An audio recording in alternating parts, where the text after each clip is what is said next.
예. 엑스퍼트십니다. 네. 예. 감사드립니다. 경대학교 남창욱입니다. 앞서서 김현숙 교수님께서 사실 바이피케이션에 대한 강의를 여러 케이스와 뭐 서머리를 다 해 주셨기 때문에 복습하시는 생각으로 제 강의를 들어 주시면 될 것 같습니다. 바이피케이션은 3OCR 디지즈가 컨비네이션 되는 거라서 엔지오그래픽 어세스가 좀 제한이 있고 또 유니크한 아나토미 피지올로지 때문에 테크니컬 이슈들이 좀 있습니다. 그래서 여러 군데서 여러 컨센서스를 내는데 그게 조금씩 다르고 아직도 명확한 답은 없는 것 같습니다. 그래서 조금 더 이런저런 것들을 다 받아들여야 한다는 게 김효 교수님의 앞선 그 메시지였던 것 같습니다. 제 강의를 사실 서머리 해보면 EBC 컨센서스하고 이때까지 코비스의 데이터를 서머리하면 세 가지로 요약이 됩니다. 하나는 가능하면 이거는 제가 낸 건 아니고요. EBC 컨센서스에 적혀 있습니다. Keep it simple and safe. 그러니까 결국 단순하게 하고 안전을 도모해라. 바이피케이션 당신이 바이피케이션이라고 생각한다는 거는 결국 사이드 브랜치가 문제가 있다는 크다는 거니까 그런 사이드 브랜치를 날리면 끝장난다. 뭐 이 얘기고요.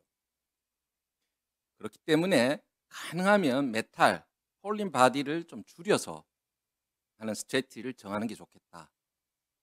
그렇지만 만약에 당신이 한다면 제대로 마무리를 하고 나와라. 이 세 가지가 메시지가 될 것 같습니다.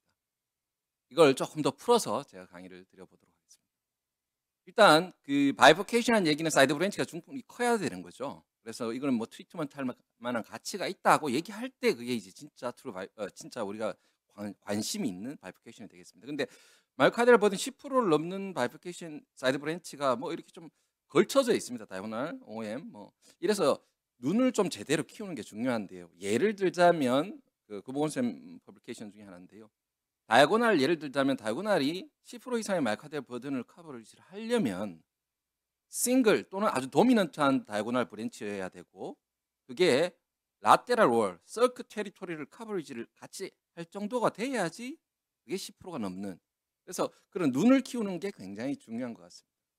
또 하나 조심해야 되는 게 이제 눈을 키우는 게 아니고 눈을 이제 약간 좀 실눈처럼 자세히 째려봐야 되는 게 사이드 브랜치 오스티움은 항상 네거티브 리모델링이 있습니다. 그래서 우리 엔지오그래픽 어세스하면 항상 오버에스티메이션 되는 경향이 있습니다. 그래서 그 부분을 한번 또 조심해서 생각해 볼 필요가 있다. 바이피케이션은 그렇게 보겠습니다.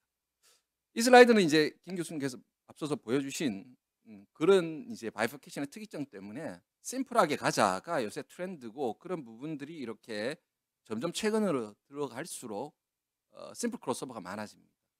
투 센트가 줄어들고요.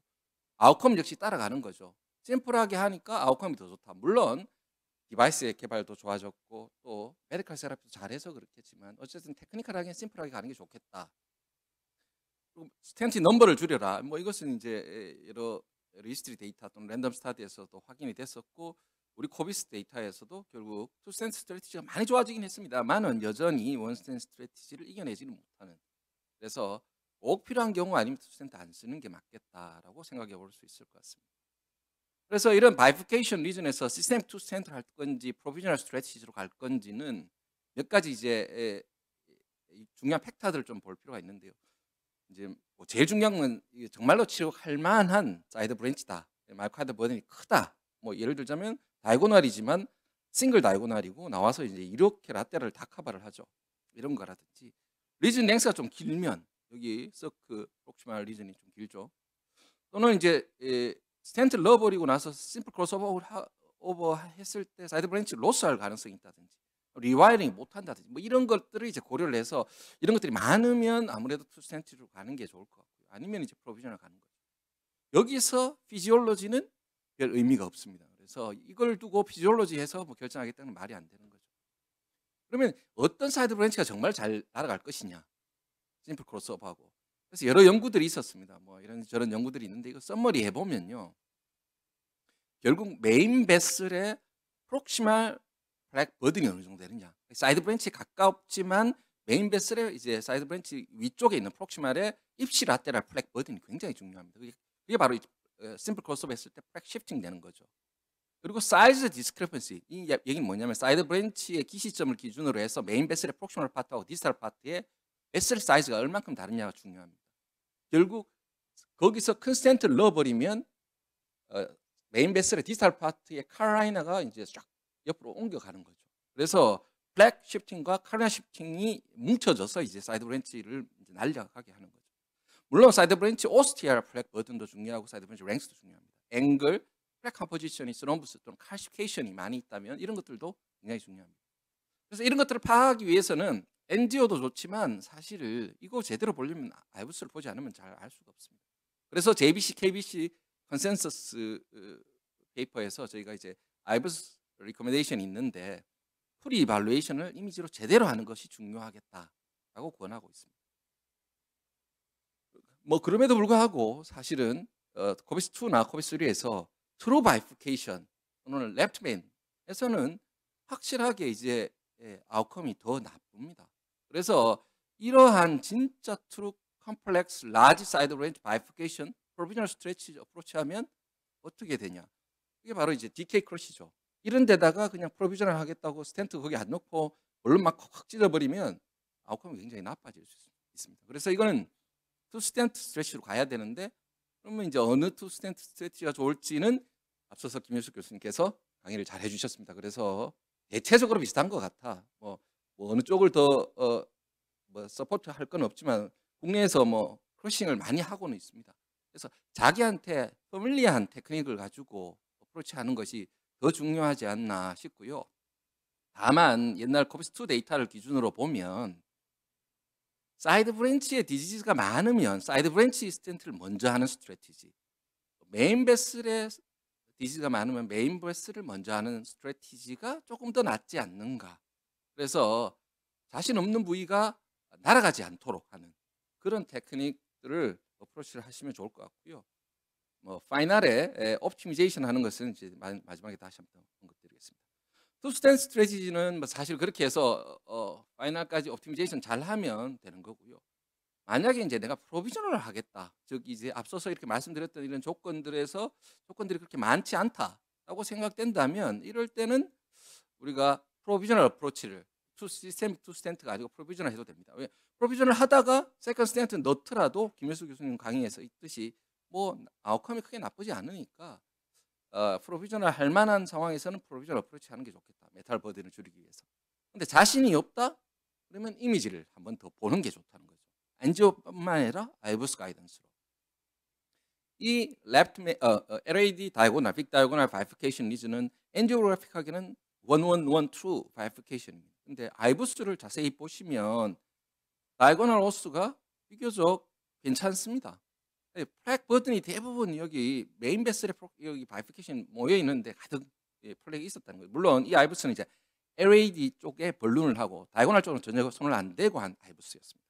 그래서 마치 다이고널의 비용이 많은 것처럼 보여지지만 그렇지 않다는 거죠.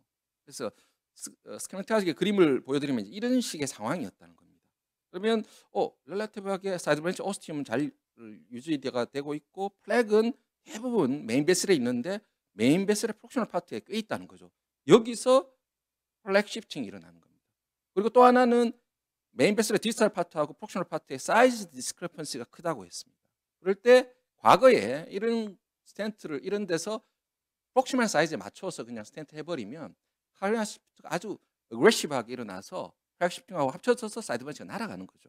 그래서 이제는 디스탈 레퍼런스에 맞는 스텐트 사이즈를 설정하는 게 굉장히 중요합니다.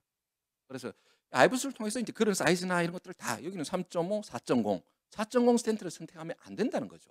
그렇게 하면 이제 날아간다는 거죠. 3.5 스텐트를 선택하고 그렇지만 앞쪽이 이제 서브옵티멀을 할 테니까 거기는 파 테크닉으로 맞춰줘야 된다는 걸 알 수 있습니다. 그래서 팟은 사실 피지올로지 이미지 스타디에서 보면 이 메인 베슬의 디지털 파트나 또는 사이드 브랜치를 위한 게 아니에요. 에리어는 다 메인 베스를 프록셔널 파트를 넓혀주고 피지올로직 체인지도 없습니다. 사이드 브랜치에서는. 그래서 팟은 메인 베슬의 프록셔널 파트로 옵티미제이션 해주는 거고 그렇게 하면 심플 크로스오버 했을 때 코비스 2의 데이터에 의하면 퍼즐 한 군이 훨씬 더 퍼즐 하지 않은 군에 비해서 더 좋다. 당연한 것은 메인 베스를 제대로 더 넓혀주니까 아웃컴이 더 좋다는 거죠. 그럼 그걸 이제 쉽게 비교해 볼 수 있는 게 키싱 벌룬 하면 어때? 키싱 벌룬 한 군에서는 팟의 이펙트가 별로 없습니다. 왜? 키싱 벌룬에서 이미 프록시멀 옵티미제이션이 돼버리니까 팟이 그렇게 클리니컬 이펙트를 나타내기 어렵다는 거죠. 그렇다면 키싱 벌룬을 하지 않는다면 프록시멀 옵티미제이션을 해서 어 프록시마를 좀 더 넓혀주는 것이 그럼 좋겠다. 뭐 이런 생각을 해볼 수 있습니다. 그래서 바이피케이션 프로시저는 우리가 사이드 브랜치가 중요하고 막 그래서 사이드 브랜치 어떻게든 하는 게 좀 이 프로시저의 아주 중요한 포인트일 것 같지만 실제로 펑셔널 시퀀스가 있으면 중요하지만 그렇지 않으면 대부분의 임포턴트 팩터는 메인 베슬에 있다는 것을 항상 기억하실 필요가 있습니다. 앞서서는 쭉 이미지하고 뭐 이런 쪽의 얘기였고요. 피지올로지는 뭐 여러 차례 강의가 있었기 때문에 이 사이드 브랜치의 심플 크로스오버하고 나서 사이드 브랜치 제일된 부분이 어떻게 할 것이냐. 특히 제일 되더라도 내가 거기 어디셔널 프로시저 안 할 거야 하면 FFR 제일 필요 없죠.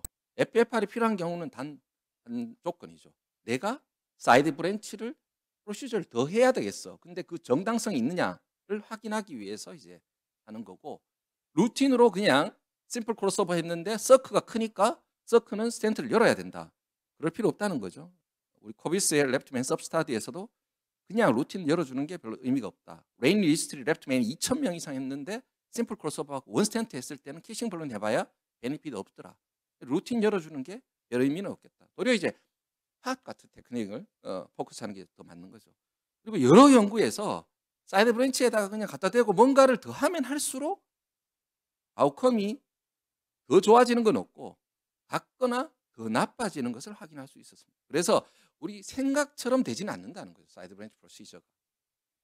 다만 FFR을 쟀을 때 서클의 FFR이 낮았을 때 그 약물 치료하면 아웃컴이 나쁩니다. 그래서 뭔가 빅 사이드 브랜치 이스케미아가 확실히 존재한다 하면 뭔가를 하고 나와야 된다는 거죠. 그래서 과거에는 뭐 이렇게 하고 팟하고 뭐 굉장히 복잡한 프로시저를 했다면 이제는 그냥 심플 크로스오버 팟 그리고 좋으면 그냥 메디컬 세라피 발색이 생겼으면 어디셔널 프로시저 하는 거고 잘 모르겠다 하면 FFR 체크해서 FFR 괜찮으면 메디컬 세라피 FFR 나쁘면 어디셔널 키싱 블론하고 이런 것들을 해야 된다는 거고 이게 아마 곧 이제 제 인터벤션에 KBC, JBC, EBC 컨센서스 도큐멘트로 퍼블리케이션 될 것 같습니다.